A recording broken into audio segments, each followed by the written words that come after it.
Assalamualaikum and hello everyone. Welcome to Camps TV. I am your host today, Nur Fatiha Amni. We will be tackling about a topic that usually make business owners sweat, but absolutely vital for our nation, which is tax compliance in Malaysia. Joining me today, our tax specialist, Mr. Mizan. Welcome. Thank you for inviting me here. Happy to be here to break down on why tax not only about losing money but also building our country. Exactly. Most people think taxes are just a chunk of money that the government takes away. But if you look closely, our general hospitals, schools, the public transport, LRT and MRT are all fueled by the tax revenue. But before we dive deep into the economics, what actually counts as being tax compliant in Malaysia? So, in simple terms, being a tax compliance in Malaysia means that we follow the set rules by the LHDN.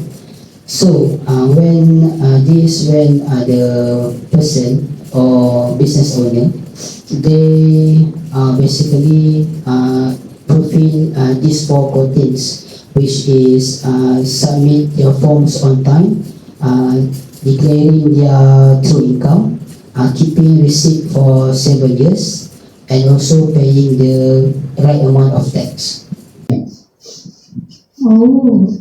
I hear people talk about voluntary versus enforced compliance. What's the difference there?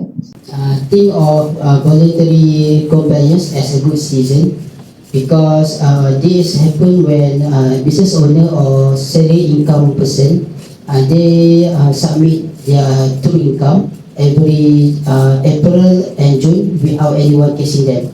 It reflects the integrity of the person. And on the other hand, we have enforced compliance.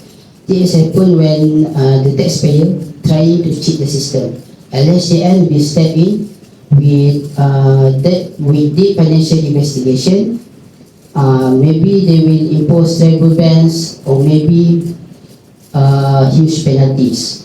If this taxpayer trying to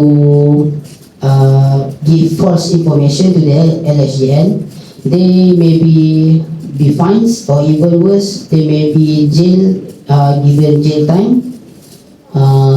Given jail time under income tax 1967.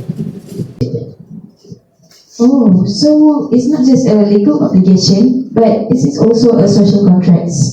If everyone avoids it, the system will collapse. Right? Precisely. Beyond the roads and infrastructure, the tax that paid by the citizen will also give benefit to the country. For example, we can look at the JPA Omara scholarship, and also the fund for the tax also will help the B40 communities. And even if you look at during national crisis like big flood that happening every year, so that basically this tax fund from the citizen that pay their tax will help to fund the damage that be done by the flood. Plus on a business level, the transparent tax system makes Malaysia look incredibly stable and attractive to foreign investors, right? Spot on. Because when outside investors see Malaysia as a tax compliance, as a clean and tax compliance community, so basically that will bring more capital toward the country, and also will help to open up more jobs, and it's a full circle of process actually.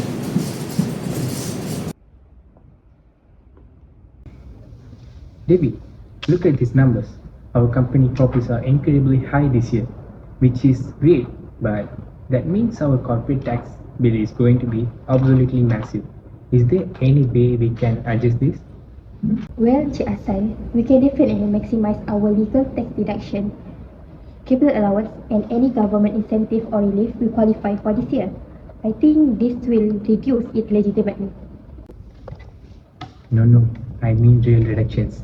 What if we just don't declare the cash invoices from our northern region clients, and maybe we can create some extra marketing expenses? Just write up a few fake receipts nobody will ever notice. Encik Hassan, I absolutely cannot do that. Hiding revenue and manufacturing freight expense is completely illegal. Oh, come on, Devi. Be realistic. Many SME companies do this to survive.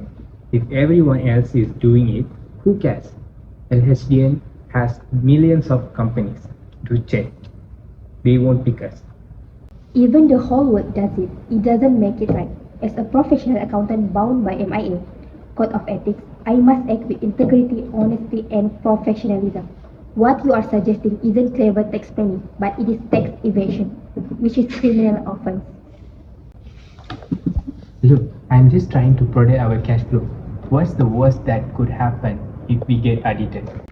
If LHDN catch us with their automated big data system, the company will face a minimum penalty of 45% up to 300% of the tax undercharge. We will face grueling audits, lawsuits, and potential jail time. Worst of all, our business reputation will be completely destroyed. Encik Hassan think, is it worth losing the whole company over the temporary tax break? 300% penalty and jail time? Okay, when you put it that way, it sounds terrifying. It is much safer and more sustainable to pay our fair share honestly. We use legal tax planning and of course we will sleep soundly at night. And we have to keep our integrity intact. And we are back. Wow, that scenario we just watched was such a classic dilemma. Devi, Hassan, welcome to the studio. Devi, as the accountant in that situation, break down for our listeners what just happened from an ethical standpoint. Thanks. What Encik Hassan initially suggested is a textbook definition of tax evasion, deliberately hiding income or faking data to avoid tax. So basically it violates the core pillar of professional ethics, which is integrity, objectivity, and professional behavior. So basically, accountants are not to help the business to cheat, but our role is to ensure the financial transparency. I'm looking at from as a business owner perspective. It's easy to get blinded by short-term profits. Like Devi explained to me, ethical tax compliance creates a strong reputation. Legitimate investors and banks only want to have a deals with the company that they have the clean financial records. Cheating the system, tax system, is basically a ticking time bomb for any business. Beautifully said, Mr. Hassan. At the end of the day, the tax compliance is the backbone of national shared prosperity. Well, that brings us to the end of this episode. To sum up, whether you are an individual employee, an accountant, or a business owner, the tax compliance is a national development, social welfare, and personal integrity. Let's build a stronger Malaysia by doing our part honestly.